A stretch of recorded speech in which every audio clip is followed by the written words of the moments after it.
আল্লাহ রাব্বুল আলামিন বলেন, ওয়ালা ইয়াগতাম বা'দুকুম বা'দা আইয়ুহিব্বু আহাদুকুম আন ইয়াকুলা লাহমা আখিহি মাইতান ফাকারিহতুমুহু। আল্লাহ রাব্বুল আলামিন বলেন, তোমরা একজন আরেকজনের সম্পর্কে অতি ধারণা করা থেকে তোমরা বিরত থাকো, এবং তোমরা কি এটা পছন্দ করো যে তোমরা এক ভাই আর এক ভাইয়ের মৃত গোশতে খাতে তোমরা কি পছন্দ করো? আল্লাহ রাব্বুল আলামিন এটা বলতেছেন যে তোমরা কি এক ভাইয়ের, যে ভাই মারা গিয়েছে, একটা মানুষ মারা গিয়েছে, সেই মরা মানুষের গোশত খেতে তোমরা কি পছন্দ করো? এটা আল্লাহ তাআলার বক্তব্য। অর্থাৎ এই গীবতের কথা আল্লাহ এভাবে মানুষকে জানাই দিচ্ছেন যে তোমরা যদি গীবত করো, তাহলে গীবতটা হল এমন একটা জিনিস, যে ব্যক্তি গীবত করলো সে তার মৃত ভাইয়ের গোশত সে ভক্ষণ করলো। তাহলে আমরা কি মানুষের গোশত পছন্দ করি বলেন? মানুষের গোশত আমরা খাই, মানুষের গোশত খাওয়া হারাম। এখন যদি বলা হয় যে তোমাকে 10,000 টাকা দেওয়া হবে, অমুক ব্যক্তির গোশত খাও, খাবো আমরা? হ্যাঁ, অনেকে টাকার লোভে খাইতেও পারে, কি বলেন? খাইতে পারে না, টাকা তো পাচ্ছি এই জন্য খাইতে পারে। আমরা খাবো না, আমরা খাবো না, মুসলমান খাবে না। আর যে টাকার লোভে একজন মানুষের গোশত খাইতে পছন্দ করে, মরা মানুষের গোশত খাইতে পছন্দ করে, সে আসলে মানুষ না। সে আসলে কি না? ও মানুষই না, যে টাকার লোভে একজন মরা ভাইয়ের গোশত খাইতে পারে, মরা মানুষের গোশত খাইতে পারে। আমার ভাইয়ের সুফিয়ান সাউরি রাহমাতুল্লাহি আলাইহি তার খাদেমকে ডেকে বলতেছেন, খাদেম রে, তুমি অমুক ব্যক্তিকে এই টাকাগুলো দিয়ে আসো, এই হাদিয়াগুলো তাকে দিয়ে আসো। সুফিয়ান সাউরি রাহমাতুল্লাহি আলাইহি খাদেম ডেকে বলতেছেন, হুজুর, কেন আমি হাদিয়া তাকে দিয়ে আসবো? কি কারণে দিয়ে আসবো? এই কথাটা আমরা জানতে হবে। আমাকে বলুন, কেন তাকে হাদিয়া দিব? হাদিয়া দিলে তো আমাকে আপনি দিবেন, কারণ আমি আপনার সমস্ত কাজকর্ম করে দেই, আমি আপনার খাদেম, আমি আপনার সাহায্য করি, আমাকে হাদিয়া দিলে দিবেন কেন? ওই ব্যক্তিকে হাদিয়া দেওয়ার কথা বলতেছেন, এর কারণটা কি? সুফিয়ান সাউরি রাহমাতুল্লাহি আলাইহি খাদেমকে ডেকে বলেন, খাদেম রে, ওই ব্যক্তিকে তুমি হাদিয়া দিবে এই জন্য, ওই ব্যক্তি আমার যে উপকার করবে কিয়ামতের দিন আমার পিতা মাতাও তেমন কোনো উপকার করবে না। সুফিয়ান সাউরি বলতেছেন, ওই ব্যক্তিকে হাদিয়া দিব এই জন্য, ওই ব্যক্তি আমাকে যে উপকার করবে আমার পিতা মাতাও আমাকে উপকার করবে না। আপনারা যারা জানেন বলেন তো দেখি, আল্লাহ এবং তার রাসূলের আনুগত্যের পর, আল্লাহ এবং তার রাসূলের আনুগত্যের পর দুনিয়ার মধ্যে কাদের কথা শোনা ফরজ বলেন তো? বাবা মা সুন্দর। আল্লাহ এবং তার রাসূলের পরে দুনিয়ার মধ্যে পিতা মাতার কথা শোনা ফরজ। আল্লাহ রাব্বুল আলামিন বলেন, ওয়া ক্বাদা রাব্বুকা আল্লা তা'বুদু ইল্লা ইয়্যাহু ওয়া বিল ওয়ালিদাইনি ইহসানা।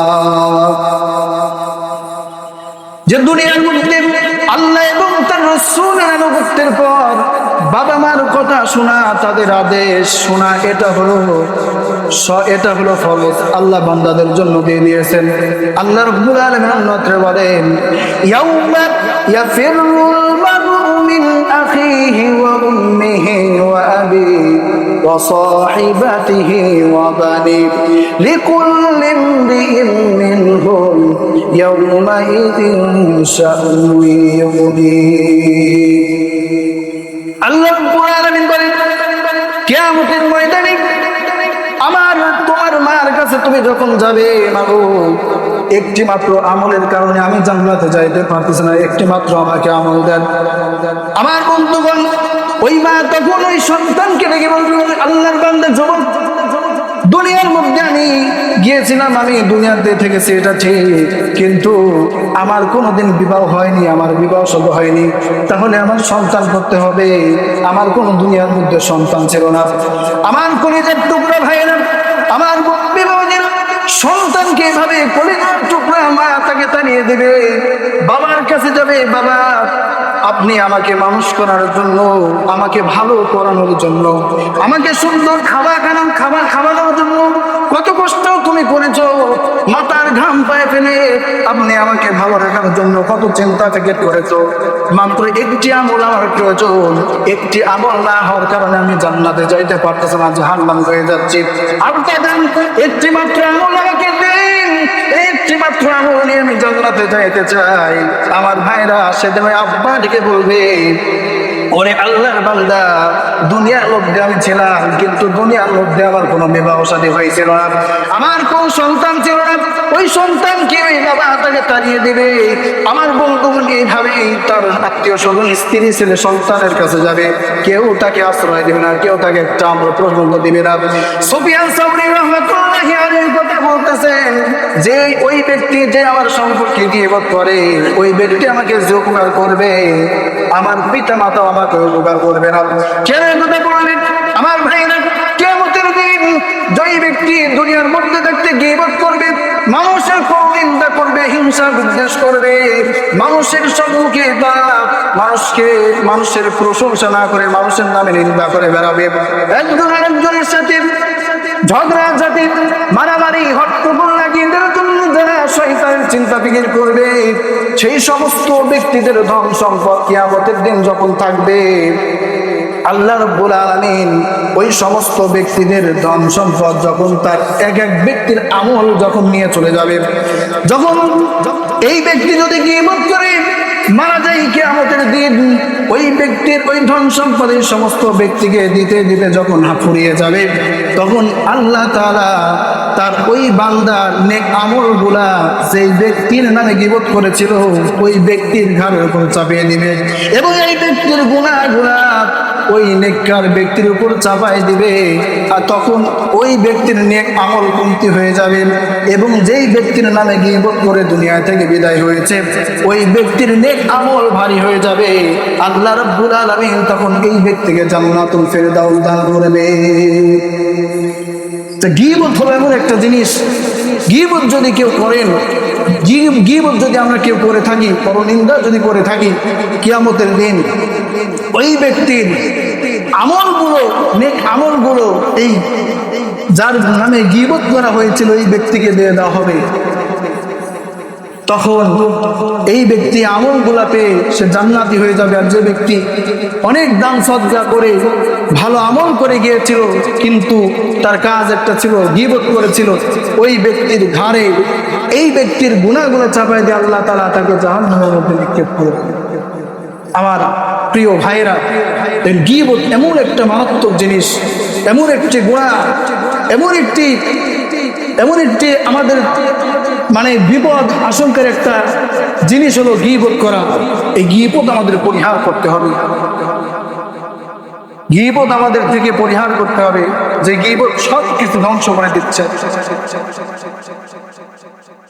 সূরা মুলকের মধ্যে আল্লাহ তাআলা সাআলাহুম খাযানাতুহা আলাম ইয়াতিকুম নাযীর ক্বালু বালা ক্বাদ জাআনা নাযীর ফাকাযযাবনা ওয়া কুলনা মা নাযালাল্লাহু মিন শাইইন আনতুম ইল্লা ফী যালালিন কাবীর ওয়া ক্বালু লাউ কুন্না নাসমা'ু আও না'কিলু মা কুন্না ফী আসহাবিস সাঈর।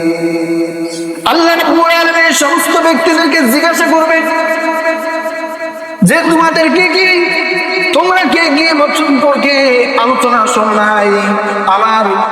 আমার উলামা উলামায়ে কেরাম যাদেরকে ওহী দান করেছিলাম, উলামায়ে কেরামকে তোমরা এ কোরআন থেকে তোমাদেরকে বোঝাই নাই, তোমরা কি শোনো নাই?